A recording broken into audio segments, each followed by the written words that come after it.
He grabbed the back of my head in front of 200 guests and shoved my face straight down into my own daughter's wedding cake. Then he laughed, loud enough for the whole room to hear, and said, "Try some dessert, beggar." 5 minutes later, that same man was standing in front of me with his hands shaking, begging me not to make one single phone call. My name is Walter Grayson. I'm 61 years old. I own a company most people in Denver drive past every single day and never notice, and for 30 years I made sure it stayed that way. This is the story of what happened at my daughter Emily's wedding and what I did after. I built my company from a rented garage on Brighton Boulevard back when I was 26 years old, with $400 and a used forklift I didn't fully know how to drive. Grayson Industrial Supply started as a small steel and hardware distributor, the kind of place that sold bolts and beams to contractors who needed them fast and didn't want to wait 3 weeks for a shipment. I worked 16-hour days for the first 10 years. I slept in that garage more nights than I slept in my own bed. Slowly, one contract at a time, one honest handshake at a time, the company grew. By the time I turned 40, Grayson Industrial Supply was quietly supplying materials to half the construction projects going up across Colorado. I never chased attention. I never wanted my name on a building or my face on a billboard. I wore the same flannel shirts and work boots I'd worn since I was 26, and I drove the same beat-up Ford pickup truck long after I could have bought the whole dealership. My late wife Carol used to tease me about it. She'd say, "Walter, you could buy this street and you're still wearing a jacket with a hole in the sleeve." I'd just shrug and tell her the truck still ran fine, so why replace it? Carol passed when Emily was 9 years old, and after that it was just the two of us. I raised my daughter the same way I built my business, quietly, carefully, without needing anyone to notice. Emily grew up believing money was something you used, not something you flaunted. She never once knew, until she was old enough to understand tax filings, that her father's name sat quietly on a list of the wealthiest men in the state. I liked it that way. I still do. But that plain, quiet life I built is exactly what walked into a five-star ballroom on my daughter's wedding day and got mistaken for something it never was. Emily was 27 when she met Preston Callahan at a charity gala downtown, one of those events I usually skipped but had gone to that year because a friend was being honored. Preston was tall, well-dressed, with the kind of easy smile that came from growing up never once worrying about money. His family ran Callahan Premier Developments, a real estate company responsible for half the shiny new condo towers rising along the Denver skyline. His father, Richard Callahan, was the kind of man who talked about his own success the way other men talk about the weather, constantly and without being asked. When Emily first brought Preston home to meet me, I shook his hand, looked him in the eye, and asked him what he did for work and what he wanted out of life. He gave me a polished answer about legacy and building something that would last generations. It sounded rehearsed, but I told myself plenty of young men sound rehearsed when they're nervous. Emily was happy. That mattered more to me than anything else. Over the following year, I watched Preston's family size me up in small, quiet ways that I chose to ignore at the time. Richard Callahan would ask me questions about my little supply business, with a tone that made it clear he assumed it was exactly that, little. His wife Diane once asked Emily in front of me whether her father had ever considered a more presentable line of work. I let it go every single time. I've never needed strangers to understand what I've built. I only needed my daughter to be loved the right way. I told myself the Callahans were simply a different kind of family, louder, flashier, more concerned with appearances. I told myself none of that would matter once Preston and Emily were married and building their own life together.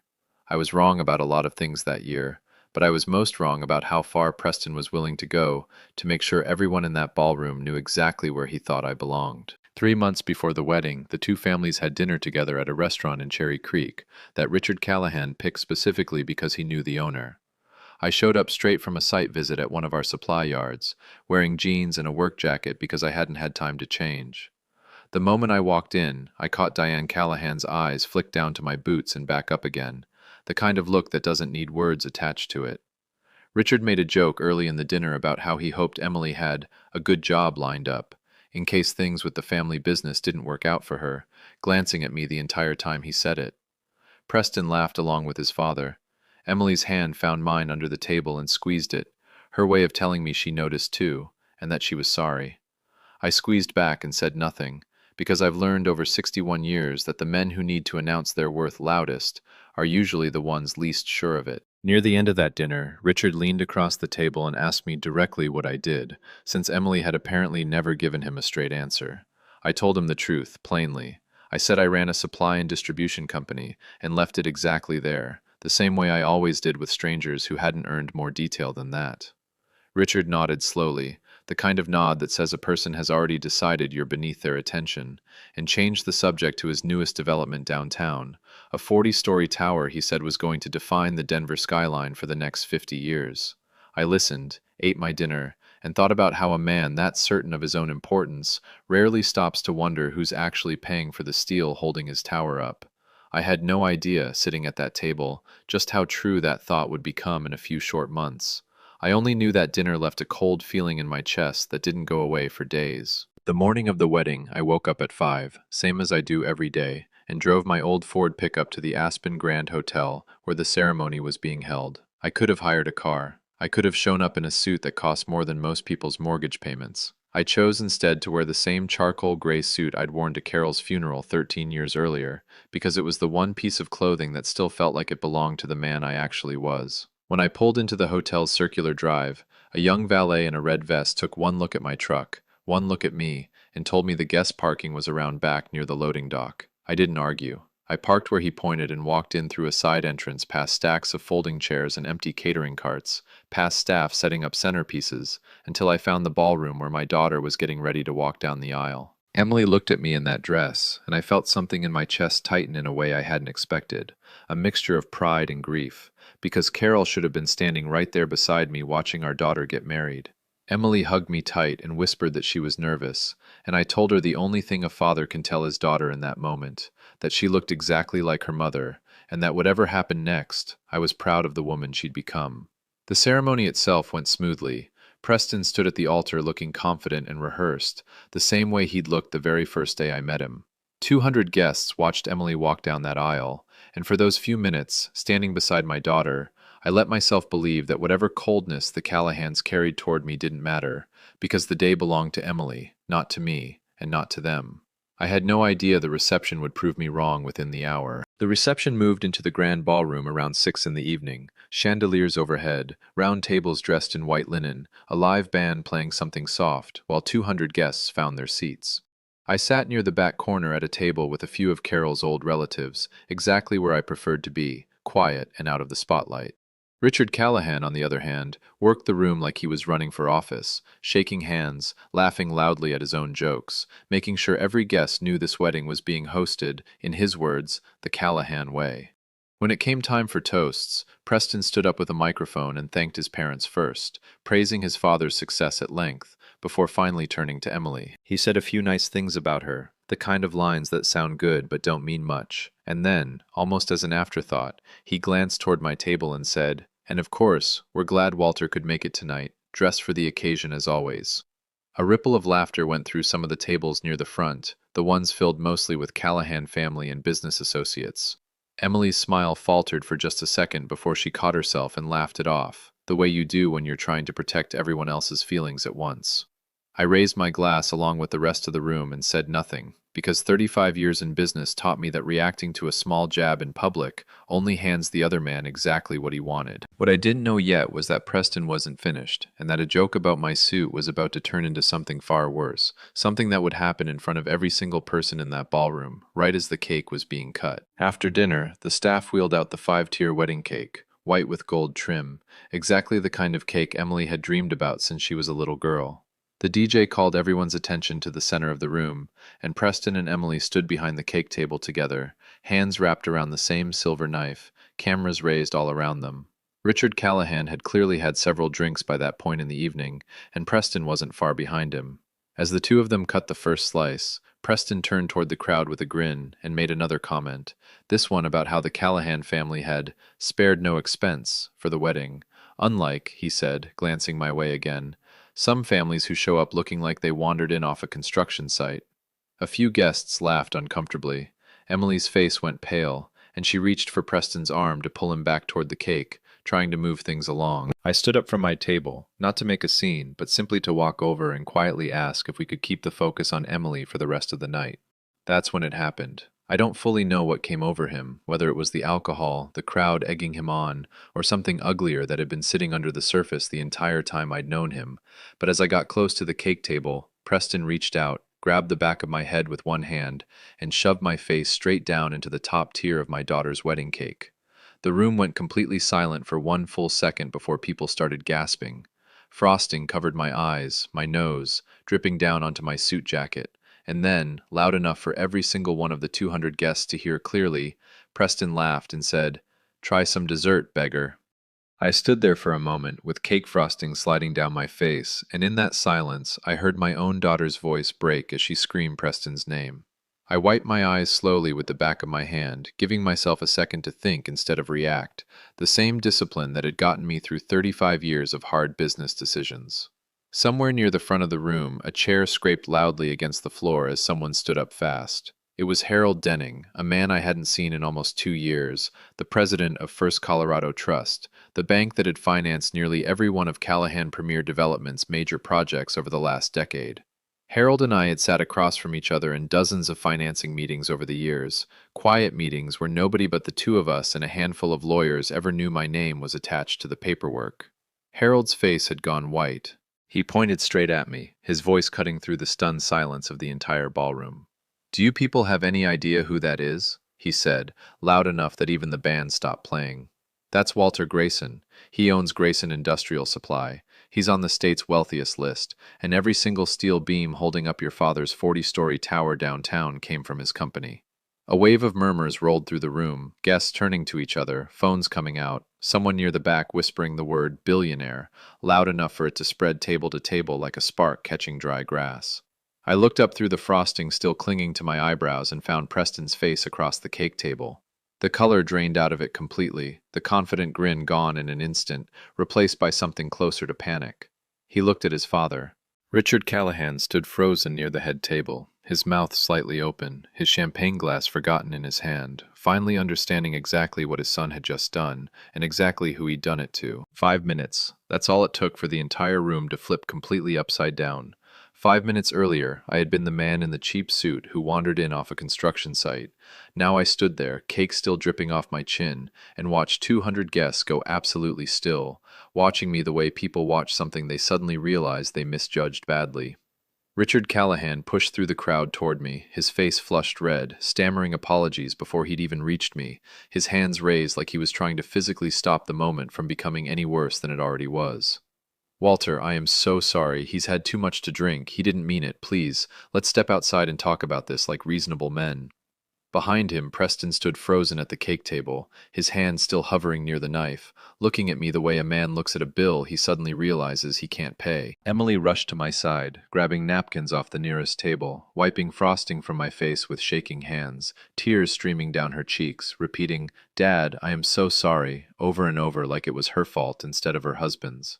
I took the napkin gently from her hands and finished wiping my own face, taking my time, letting the silence stretch out across the ballroom, because sometimes silence says more than shouting ever could.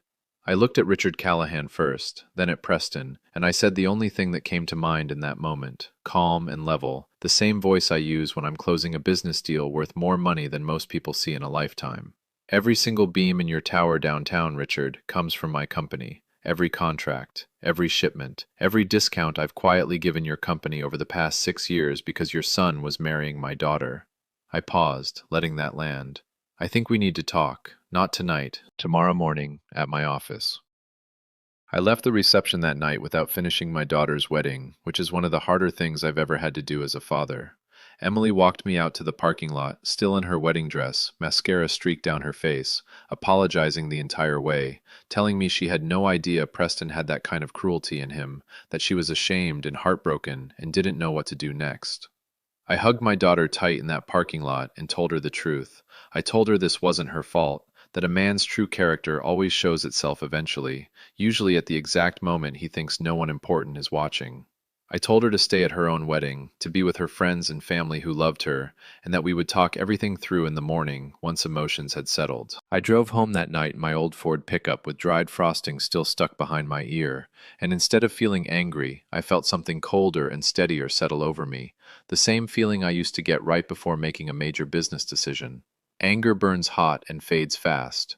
What I felt driving home wasn't anger, it was clarity. I thought about every quiet discount I'd given Callahan Premier Developments over 6 years, every material shipment I'd prioritized for Richard's projects ahead of other clients who paid full price on time, all of it done quietly because I loved my daughter and wanted her future in-laws to succeed.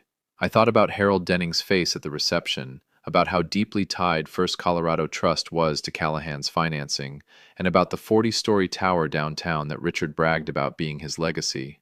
By the time I pulled into my own driveway, I had already made my decision. I wasn't going to yell. I wasn't going to threaten anyone across a cake table. I was simply going to do what I do best, quietly, carefully, and completely, starting first thing the next morning. At 8 the next morning, I called my head of operations, a woman named Patricia Alvarez who'd worked with me for over 20 years and understood exactly how I handled sensitive matters. I told her to pull every active contract Grayson Industrial Supply had with Callahan Premier Developments and have them on my desk within the hour. There were 4 active projects, including the 40-story tower downtown that was already 3 stories from completion. I also asked Patricia to quietly compile the inspection reports our quality control team had flagged over the past year, reports showing that Callahan site managers had repeatedly requested cheaper, lower-grade steel substitutes than what the building permits required, cutting corners to save money on a project already running behind schedule. We had documented every request in writing because that's simply how we operate, but because Richard was Preston's father, I had personally overruled our team twice and allowed certain substitutions that, strictly speaking, sat right at the edge of code compliance. That morning, I stopped overruling anything. I called Harold Denning directly, the same man who'd stood up at the wedding and announced my name to the entire room. Harold already knew why I was calling before I said a word.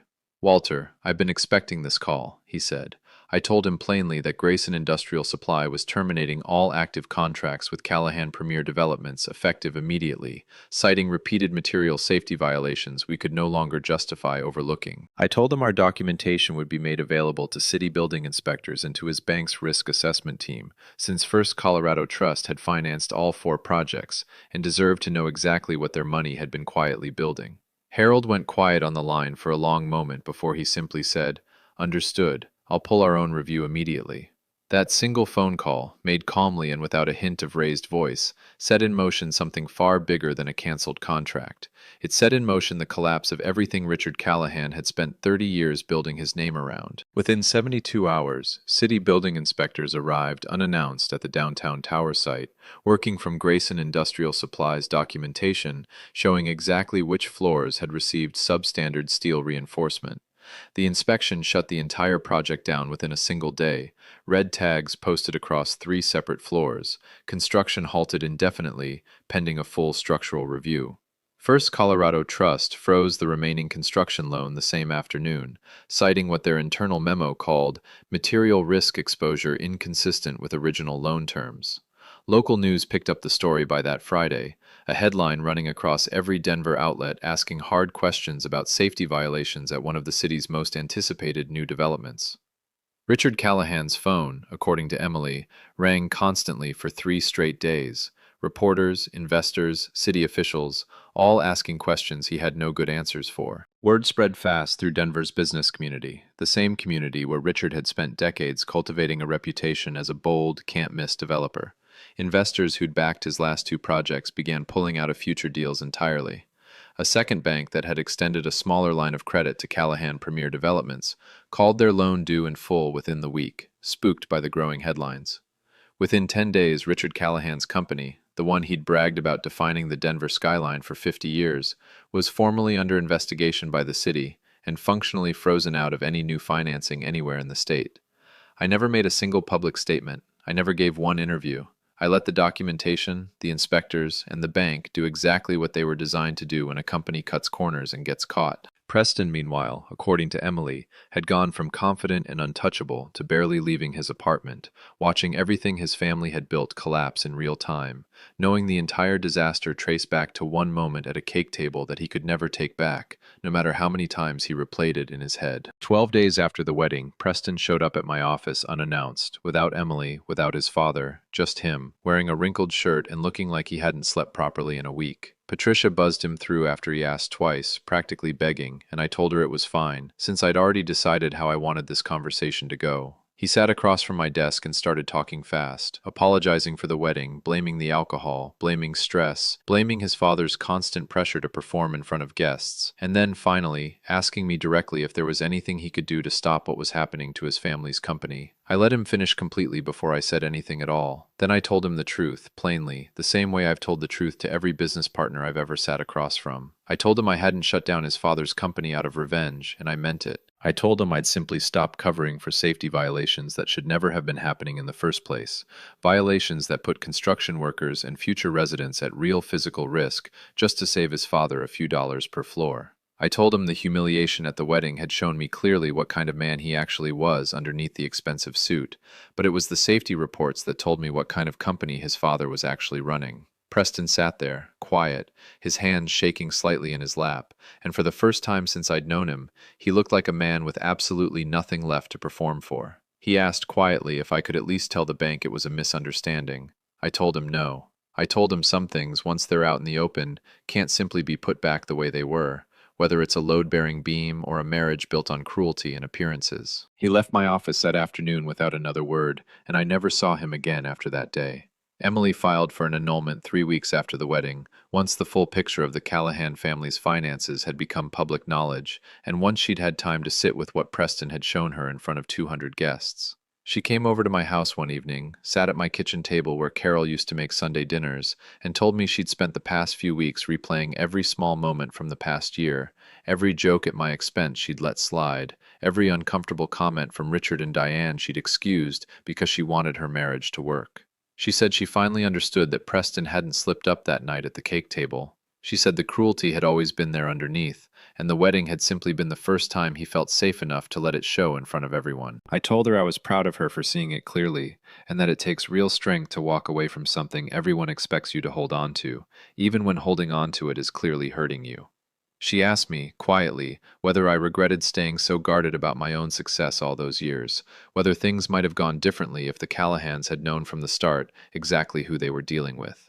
I told her no, I didn't regret it at all, because the whole point of building a quiet life was learning exactly who valued you for the right reasons, and who only valued what you could give them. Preston and his family had shown their true colors the moment they believed I had nothing to offer them but embarrassment.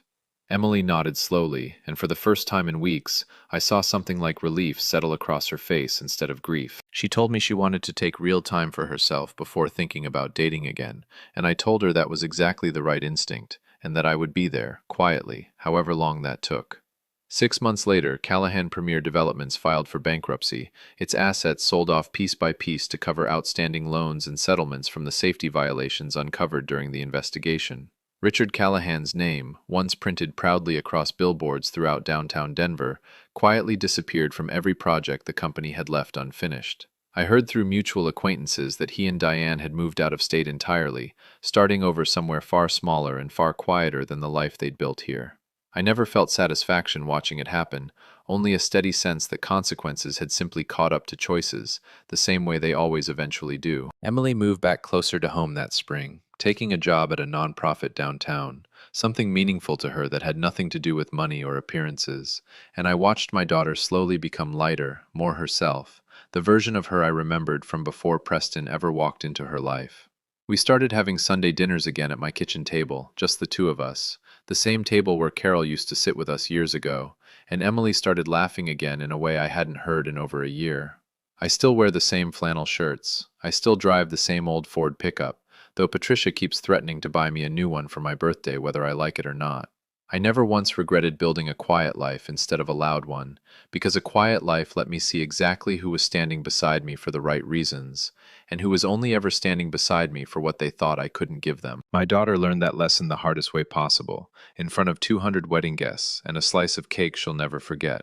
But she learned it, and she came out the other side stronger for it, and as her father, that's really all I ever wanted for her. If this story hit home for you, drop a comment and let me know where you're watching from. Hit that like button, and subscribe for more real family stories. I'll see you in the next one.